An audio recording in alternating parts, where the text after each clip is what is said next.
Yo, what's up, everybody? It's Justin live from B2B Vault, the Biz to Biz podcast, sponsored by Nationwide Payment Systems, hosted by this guy, the art shell of payment processing himself, Alan Kopelman. And we'll be providing you educational information about fintech, small business, payment processing, and the technology businesses are using in the world today. And in today's podcast, we're going to be talking about how to control fixed expenses at your business. Alan came up with a few ideas that he wanted to run down, and it's quite a lot, so we're going to take it in different parts. So this is part 2 of how to future-proof your business, survive and thrive in this crazy economy. So how was your weekend, man? Weekend was good. Rosh Hashanah. Rosh Hashanah. Happy Rosh Hashanah. A lot of exciting football on this past weekend. We had the Colorado Deion Sanders game. Oh, you watched it? Yeah, it didn't start till 10. I had to take a nap because it didn't start till 10 at night, and it was with double overtime. I think by the time it was over, it was about 2:30. Why did it start at 10? Oh, because they're on the mountain. Mountain time. So it started at 10 at night. I don't think that's a good idea for college. I mean, it's their. I guess it's only it's good for the players. It's not good for you. Right. 7 o'clock at night there, right? That's what I'm saying. So not bad, but at 10 o'clock Eastern time. That's a late game. I'm sure that was one of the most watched football games. I didn't watch it. Okay, well, it was a very good game. I heard. Shout out to Coach Prime. Very exciting. He's exciting. It was a big show before the game. I mean, they had Lil Wayne come out and lead the team on the field and rap. Oh, really? Yeah, The Rock showed up unexpectedly. I've seen a clip of that. Terrell. Oh, that's why Lil Wayne was there? Yeah. Okay. And he came out. Yeah, there's probably videos on Yeah, no, YouTube. I seen the video. I didn't really know what it was for. Yeah, he just came. Yeah, he was there, and they gave him a jersey. That's and the then he video went I out seen. on the field before the game, when they came out of the tunnel. Yeah. And he did a song. Oh, wow. And like I said, The Rock showed up. They had game day there. What's his beef with Deion Sanders? Who has a beef with Deion Sanders? The Rock. No, they were all friendly. I mean, back in the day, The Rock went to the UM, and Deion Sanders was at FSU. So that was, the big rivalry in Florida. Oh, that's why they were. Okay, now I get it. But they were all friendly, and he said, Rock should run for president. Everybody was all excited. The Rock even put on the Deion Sanders glasses. Very which cool. he sold. How many did you say? That day, in one day, he sold $1.2 million worth of merch. That's crazy. In pre-orders. Of the sunglasses. Yeah. I mean, he's got all kinds of deals. I saw his son is riding around in some $180,000 Mercedes. Yeah, I mean, it's cool that the college players can finally make money. Yes, it's definitely cool. They deserve it. It's kind of sad and sickening to think of all the, the greats of college that, from the early, just in my time, you know what I mean? That never made the league. Right. They didn't make it to the pros. Yeah. But they were big in college. Yeah, and they're probably not doing so well. You know what I mean? Well, hopefully they're doing all right. But well, now they can go back and they can start making money off of their jerseys and stuff like that now. Some of the past players. Yeah, right. I don't know how exciting that is, but yeah, I'm talking about for the guys who they wouldn't even know who you're talking about. Right. You exactly. know what I mean? I mean, who's Terrell Buckley? Yeah. Also, Terrell Owens showed up. Deion Sanders' mom was in the locker room. I seen that. That's cool. Then he also had that lady who's like 90-something years old. Yeah. And Deion Sanders got to be on 60 Minutes again. Yeah. They interview. I mean, he's shaking up the NCAA for sure. I mean, I can only imagine like what other coaches are saying, and yeah. One thing that's crazy is when I'm watching college football, because I started getting into college when my daughter went to college, so I started following like UF. But when my kids were growing up, we used to go to UM Kane games. Okay. Now with this like transfer portal, it's crazy. They can just bring in kids from all over the place that are already experienced but it's not good for the high school players. Because then your high school guys, very few of them getting into college now. Or they got to go to like a Division II or Division I college school, college to play football. Unless they're really, really a top recruit. I was going to say, then you got to get better. Yeah. I'm just saying it's taking away scholarships from in-state, high school. from high schools, schoolers in the state. All over. Taking away from high school scholarships. I would assume that there has to be like a cap. They don't have a cap right now. Let's say Deion Sanders brought in 50 players.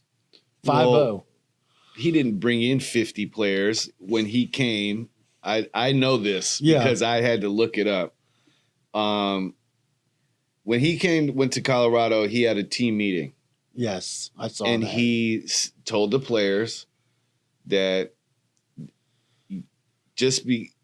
basically saying that it's not just the coach's fault. Right. That you guys were 1-11. Right. So y'all got to go. Right. And so 50 players requested to transfer. Right, to go to the transfer portal. So he didn't bring in nothing. Right. Well, then he had to go get 50 guys. I'm sure it was not hard. No, not hard at all. But believe me, every recruit in the country is calling him. They want to go to Colorado. They all want to go to Colorado. The guy who's supposed to be the number 1 quarterback next year was just out in Colorado talking to Prime. Yep. So, I mean, he's going to get a lot of attention. So it's, it's crazy. Yeah, that's cool. And the Dolphins won. So that was good. Beat the Patriots. We don't like the Patriots. I don't know. I like their jerseys, the throwback jerseys. Yeah, the throwback. It's cool when they wear throwbacks. I like that. I don't like the Green Bay Packers throwback jerseys. No. The Packers lost. They blew it. Oof. But 5 of the, starters are out. For them to, the defense definitely threw it away in the second half. I didn't watch the game. I only watched the highlights. All right. But how was your weekend besides that? Saturday was a busy day for me. What did I do Saturday? I went and got my hair cut. All right, cool. Shout out to the Cuban barbershop that I stumbled upon. No one speaks English, but the one OG in there, we made eye contact. I was like, "Yo, do this. I got you." And he did a good job, I think. He looks pretty good. My wife said it looks nice. So, and yesterday I don't know, I played around in the dirt. Yeah, you like that. You're that garden king. Yeah, man. I planted my guava tree, and then I did some research on my guava tree, and I come to the realization I need a total of 3 guava trees to even get fruit. Wow. So I need because they cross pollinate. That's part of it, but. Yeah, you just Three's Company. Okay, Three's Company on the guava. Yeah, no, it's definitely a pollination thing. And then I got tore some weeds out that I don't know. I was telling Samantha this morning I've been putting it off for like 3 months because I bought a box of the like the new weed whackers. They got like the little spools. Yeah. It's not like how you would wrap it yourself. Right. Like how I'm accustomed to doing things, right?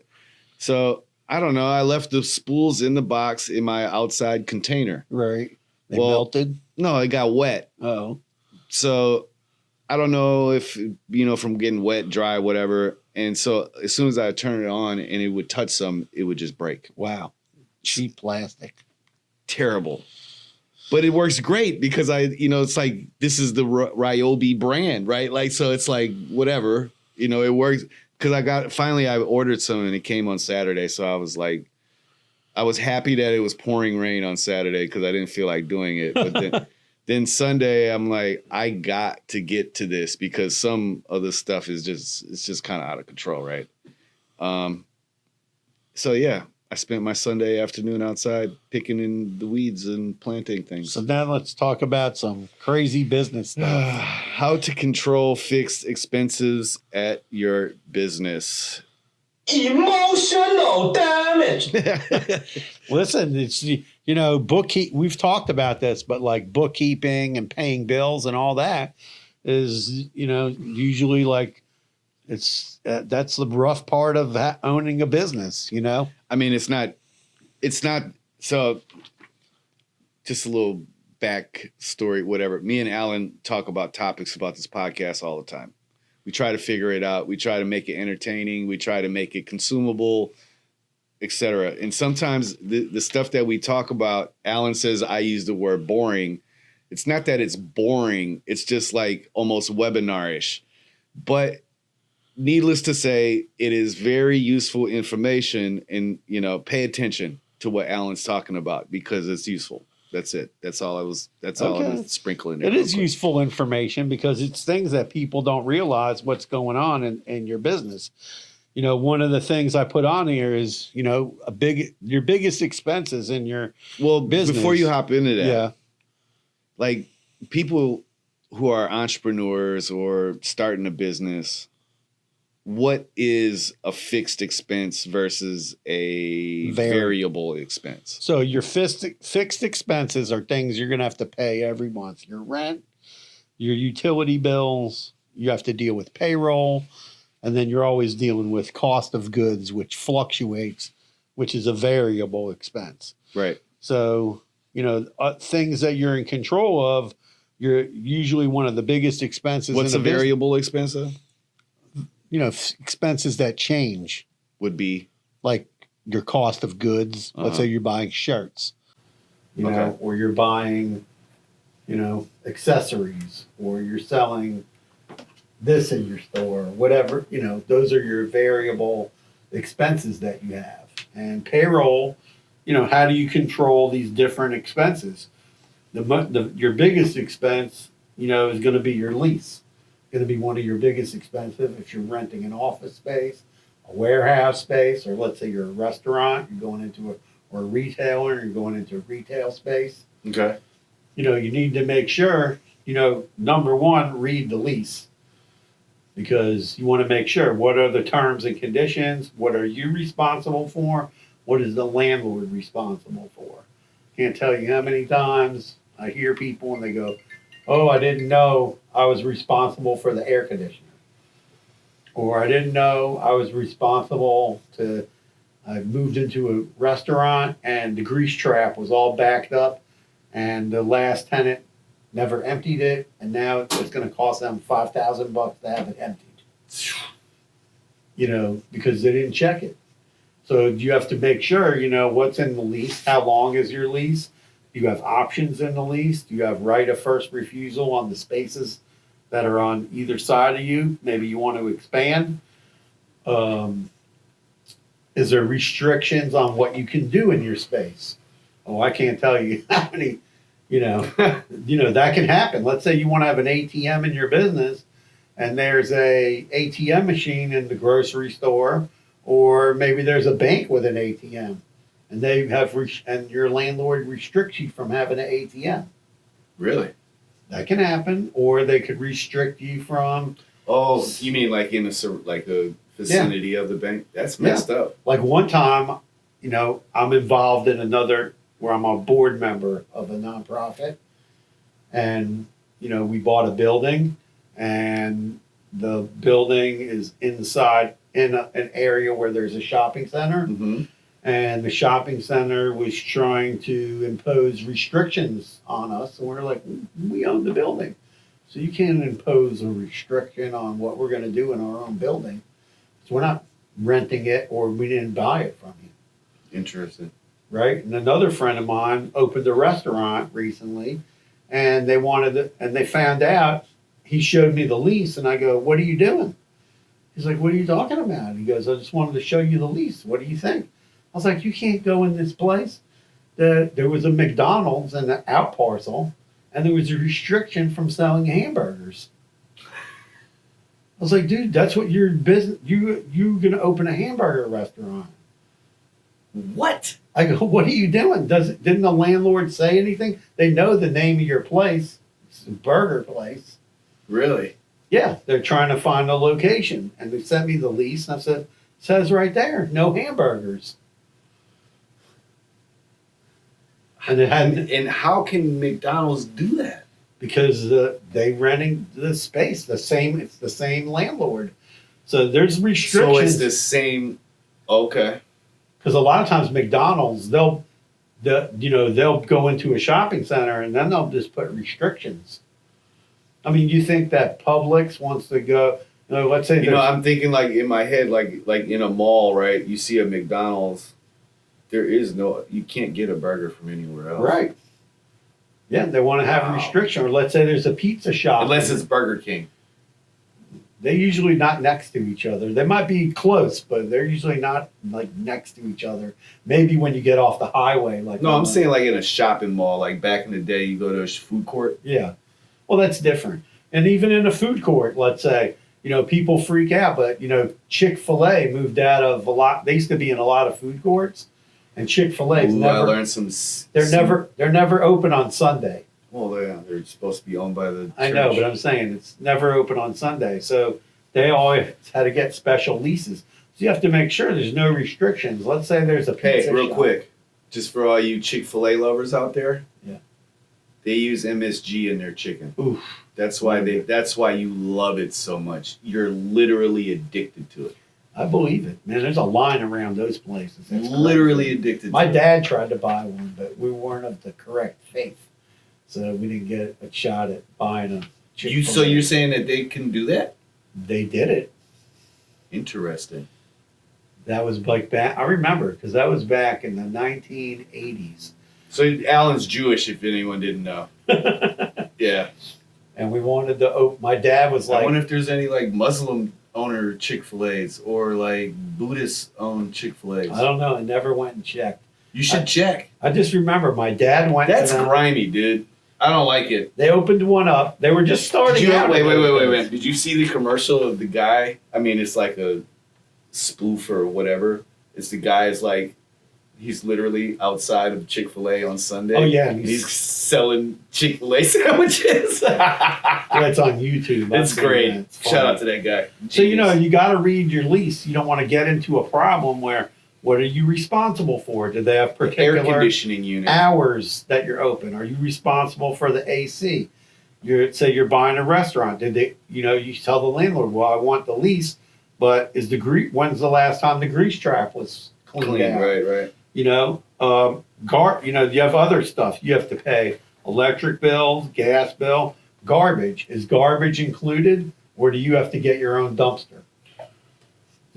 Every place is different. Like we're in an office complex, and they have just a dumpster outside. It's for everybody, so it's included in the rent. Right. But you could be somewhere where it's not included, and everybody's responsible for their own garbage, or maybe you don't have a lot of garbage, and you got to go make a deal with your neighbor. Hey, can I use your dumpster? Right. Because I'm not going to use a lot of garbage. I'll give you $50 a month. Go halves. Right. Go split it with people. Like in a retail place, that's like I did that when I had my restaurant. There was a grocery store, and they had a huge dumpster. And dumpster for restaurants really expensive. They have to come a couple times a week. So I went to the grocery store and asked them. I said, "Hey, can I dump my garbage here? I'll give you $100 a month, because otherwise it's going to be like $500-600." $100. Yeah. Yeah, but they're already paying like a ton of money for their garbage. So I'm going to give you 100. Well, that was like 20 years ago. Okay, that's nice. 20-something years ago. But then you got to deal with, internet, telephones, and that all adds up. So when you're making your business plan, you got to think about all these things. And then, payroll is another big expense. How are you going to pay people weekly, bi-weekly?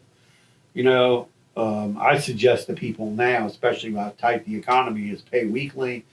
You'll have to deal with less problems with your employees constantly asking you for money. You have inflation. How are you going to find employees? And then, is there technology that you can use to help you, control wages and things like that, like point of sale system, and then you have to deal with buying whatever it is you're going to sell in your business. So without, there's a lot of people, like with the gig economy, a lot of people want to get paid every day. Now payroll companies are starting to incorporate a way for people to get paid daily. I mean, that's cool. It makes sense. I mean, like, I don't know. Being an entrepreneur for as long as I have been, like, I kind of know what that feels like, I guess. You know what I mean? Like the gig economy. You know? Right. Get paid instantly, bro.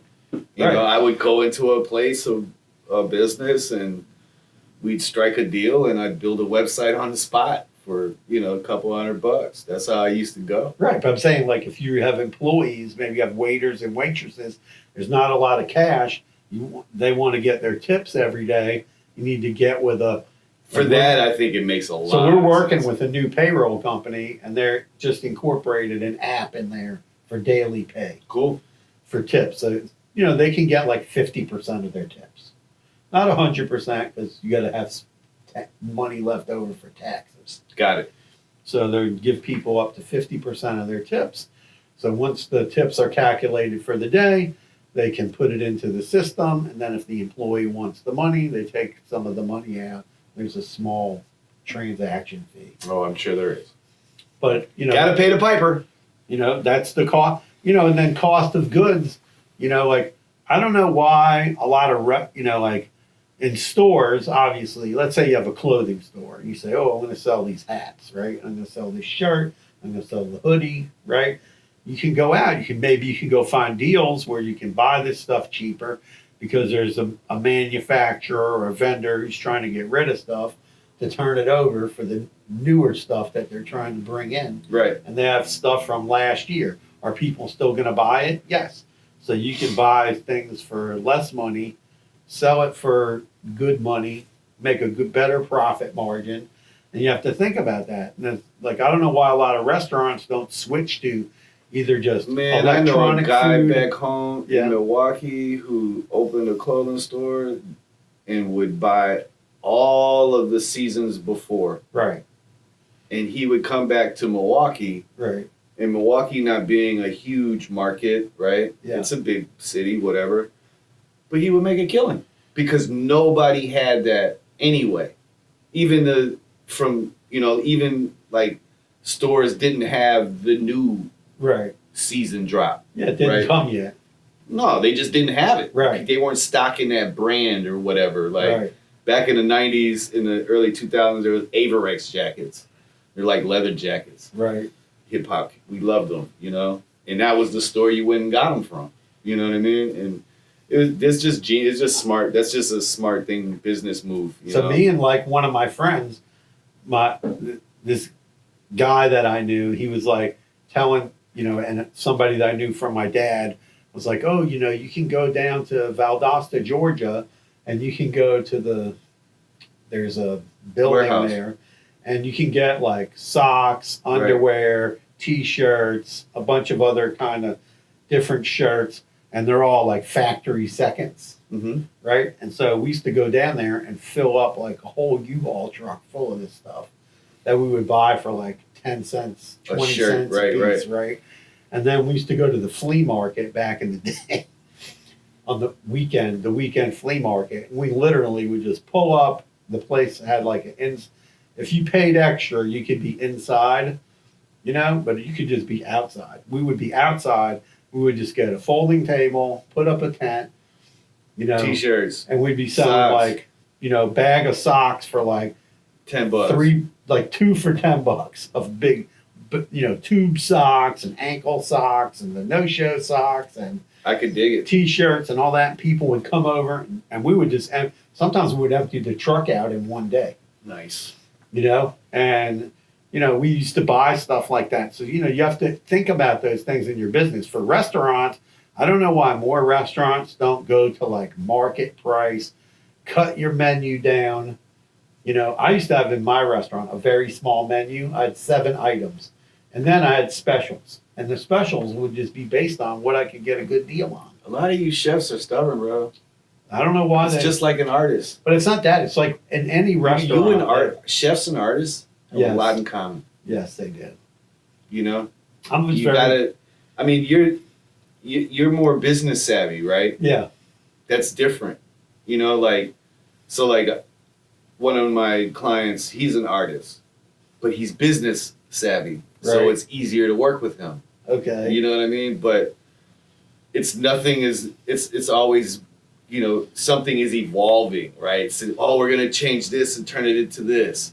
So like with chefs, like restaurants, I can only imagine how hard it is to have like a 7-item menu. Well, you pick out items where it's not going to be that variable. I say pick out stuff that's selling, bro. Right. I don't understand like why that's so hard for people to get.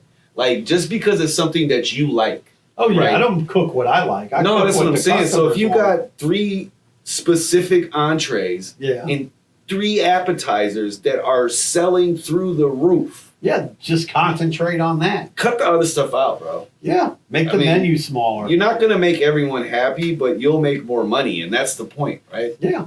Another thing that we used to do when I was doing the flea market thing, we used to go down to this one place in Atlanta, and we would go there and we would buy all the sample clothing Oh yeah. from these guys. And a lot of times they just want to get rid of it. They're like, okay, we'll give you this whole box for like $20. Mm-hmm. They just get it out of here because we don't want it. Because they're just like, sometimes this stuff was over a year old, and and they need room in their showroom. And we would go down there, and everything was usually like medium and large. There was no smalls, no extra large, medium and large. That's all you could get. And we would go get all that stuff, and then we would set it all up on a rack. We just go, everything is $10. That's it. It's $10. It's all $10. Making Mediums, large. Everything is $10. Because you couldn't, and some of the stuff was $40-$50 in the store, even in the 80s. Oh, so it's name brand? Yeah, name brand clothing. Nice. But it was samples, so they were all basically like one of a kind. Oh, Not dude. for us, they were one of a kind. Yeah, they had it in the store, and it was already in the store. Yeah, but yeah. No, that's cool though. But so we used to. They still have that around? Yeah, you can go probably to the merchandise mart and go buy sample clothing if you can get in there. Because there's some, like, we would go down into Chicago and get our socks and, like our T-shirts and all that. Same thing, post up and sell. So, you gotta do things in your business. You gotta, but the most important thing, read your agreements, read the lease. Absolutely. I can't tell you how many times, like, I've talked to people, and like one of the things is utilities, right? Make sure the utilities, you're getting the business rate, not the residential rate. That has happened before, where I've gone into businesses and doing consulting. Mm-hmm. When I was doing restaurant consulting and hotel consulting, and we would find they were paying the wrong rates. Right. So, read your agreements, make a spreadsheet, put all your expenses down so hey, this is the nut that I have to crack. What is the payroll? Do your research, man. Like do your research on the services that you're going to, like internet. You might not need super crazy powerful internet or whatever it is that you're paying for, downsize or expand and, figure that out. And it's, for me, I'm a numbers guy, so do the analytics, man. Figure out like what's making money and what's not. Yeah, and try to find items where you can buy low, sell high. Exactly. Create profit margin. All right. So there's your, how to control fixed expenses at your business. Part 2 of the Future Proof Your Business pod. Yep. How to survive and thrive in today's economy. Peace out. Carpe diem. Let us know.